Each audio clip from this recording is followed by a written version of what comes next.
Hello hi welcome to home wonders. Today మన recipe వచ్చేసి tasty యమ్మీ prawns fried rice. ఎలాంటి sauces use చేయకుండా ఇంట్లోనే న్యాచురల్గా టేస్టీగా ఫ్రైడ్ రైస్ చేసుకోవచ్చు.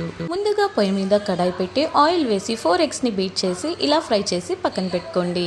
అదే కడాయిలో ఇంకొంచెం ఆయిల్ వేసి ప్రాన్స్లో ఉప్పు, కారం, పసుపు, అల్లం వెల్లుల్లి పేస్ట్ వేసి ఇలా ఫ్రై చేసి పక్కన పెట్టుకోండి. పొయ్యి మీద ఇంకొక కడాయిని పెట్టుకొని అందులో ప్రాన్స్ ఫ్రై చేసిన ఆయిల్ని వేసుకొని కట్ చేసిన ఆనియన్, పచ్చిమిర్చి, కరివేపాకుని వేసి ఇలా ఫ్రై చేసుకోవాలి. కాసేపు ఫ్రై అయ్యాక అల్లం వెల్లుల్లి పేస్ట్ని కూడా వేసి ఫ్రై చేసుకోవాలి.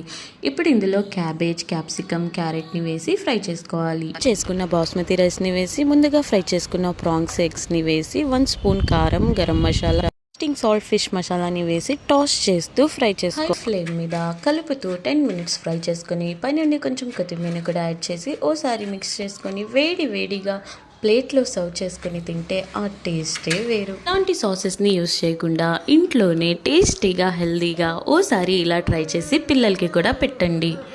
ఇలాంటి మంచి వీడియోస్ కోసం మన ఛానల్ని ఫాలో అవ్వండి. నెక్స్ట్ వీడియోలో మళ్ళీ కలుద్దాం. Please like, share and subscribe.